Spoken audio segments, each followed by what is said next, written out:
Alright, what is up, people? It's been a minute. I haven't talked to you guys since Nationals. I think it's about to be coming up on 4 weeks since Nats. And I'll be honest, like I feel good. Like I feel really good. The job isn't finished and I still have a lot of work to do, but if I'm being honest, just the fact that I was able to clinch this world spot, officially be on the team, just actually doing getting all the emails, continuously being called Team USA, being a part of the dream, like all these things that that honestly just, I knew that I was going to be, I knew that I would be at this point, but there was just so much random doubt. And I'm just glad that I was able to kind of not let any of those voices or let any of those narratives really live. You know what I'm saying? So feels good. Feels good to be back home. So let me tell you how life was. Let me tell you how life was trying to just get home from Nationals. So I'm trying to get on my flight and there's delays because of weather. So I end up being stuck in the Vegas airport overnight. So I fly to Vegas from Reno, stay there overnight. Luckily, Vegas has a really cool, awesome airport to where they basically have a gym there that allows you to buy a room or allows you to rent space, for a few hours and stuff like that until your next flight. So I was actually able to get decent sleep, 3 hours of sleep in a regular bed and have a room to myself, have access to a shower, had access to the gym. I didn't use it. I was gonna kind of use it because I was getting right back into training, but I just waited. I did the training later that day when I finally did make it home. And home being Houston. So I was in Houston for a week, hung out with my grandma, hung out with my mom, and I just wanted to just be there and vibe with my Houston friends and family and just soak in the fact that I did get that job done, and now next is just me being the world champion, where I'll be flying out of Houston again, going to Lithuania, and then coming back to Houston, hopefully as world champion. But anyways, what have I been up to for the past 4 weeks? I've been getting back into training. I actually got back into training while I was in Reno already, because again, whenever Nats ended, I was pretty much 13 weeks out at that point. So I was like, all right, I need to hurry up and get back into training because there's really no time to take any bit of time off at all. At all. All right, so it feels good. Feels good to be back, kind of. It does feel good to be back in Fort Worth and stuff like that. It feels good to be back on regular routine, but I don't know. I'm not the biggest fan of the new layout that we have here at Absolute Recomp. By the way, that's where I train for the most part now, is Absolute Recomp here in North Richland Hills or Fort Worth area. Yeah, not necessarily the biggest fan, but it doesn't really matter. I don't plan on being here that long. I just took 2 reds for a warm-up, and now I'm going to go ahead and just jump straight to my top set with 573, just because I just want to hurry up and get the workout done, get out of here, because being back, I have a lot of work to do. So I then decided, how am I going to mentally approach this training? Because I'm hungry. I'm hungrier than I've ever been. My body feels good. The meat actually helped me heal, because whatever last bit of flare up that I had during the competition completely allowed me to be normal. My squat feels normal, my leg feels normal, my deadlifts feel normal still, and I feel like myself again, if not better. And I've been feeling that even post meet. I didn't usually, after a meet, my body is banged up, or I don't have the strength, or I feel detrained, or all these things. This time around, I feel as if I didn't even compete. That's how my body feels. My body feels like I didn't do a competition. I didn't just, do everything, which makes sense because technically the numbers that I did and the 895 kg total, that's not my body's full capabilities. So I think that's why I was able to recover from that pretty well. Even though like the lifts were hard, it was hard because of just the prep and the injury and all that stuff, whatever. But as far as like the actual wear and tear those things would place on my body, I was kind of chilling, objective load wise. So I'm very fortunate for that, and it gets me excited to really build into Worlds and, you know, hopefully just God willing, get the job fully done, because that is what I want, is to be a world champion. But with that being said, you would think, oh, well, don't you have like a lot of pressure on you, or isn't this even more pressure than what Nats was? And to be honest, yes and no. And that's why this video is going over my mental approach to training whenever you have like back-to-back meets, and especially your mental approach when you have back-to-back serious competitions, right? So for me, I told myself that I have 13 weeks to get myself ready to become a world champion. But how long do I really need to like be like, you know, have that mental switch? Like for me, I need about like 7 weeks. That's all I need. Like give me seven weeks and I will flip the switch, be fully locked in, you know, eat, sleep, breathe, powerlifting, and everything that I need to do for it. And I will just be, you know, fully on pace with like having all these expectations and like really feeling as if like the sport is everything, right?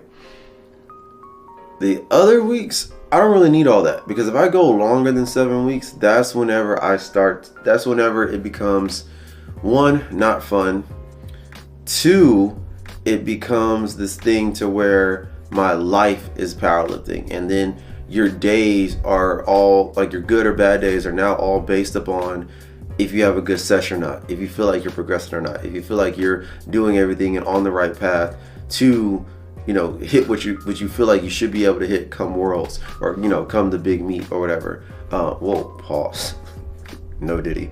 Crazy. Come the big competition. And honestly, I cannot do that for more than 7 weeks. I can't live a lifestyle like that for more than 7 weeks. So this first, I guess, 4-5 weeks, kind of like what I've been through. And I'm gonna showcase some of my training here as I'm talking. But what I've kind of just been doing is giving my all in the gym and giving my all to what I'm doing, and making sure that like I'm not skipping an accessory, or I'm not going off program. I'm not doing things that like are going to take away from me being an athlete. But as far as like how serious I'm taking myself and the pressure of things and weights and moving in the gym, I'm chilling. Like I'm touching good enough weights that make me feel good. I don't really care to like push anything. I just need to get in solid work. I'm just kind of lifting just to make sure that like I can ramp up and be strong, but I'm not really trying to do anything to prove anything to anyone throughout my programming, especially weeks 1 through 2. Even on this week 3 coming up, I don't plan on doing anything crazy. I plan on lifting something heavy and making it move like I could have gone up and did more, but I'm not really going to be chasing any numbers. Like, not going to try and PR, not going to try and even get close to what a PR would be, and kind of just chill. Like, just get a solid training block in that's healthy training. You know, making sure that I'm just like eating enough. I'm not really tracking too hard right now, because like I'm still 208.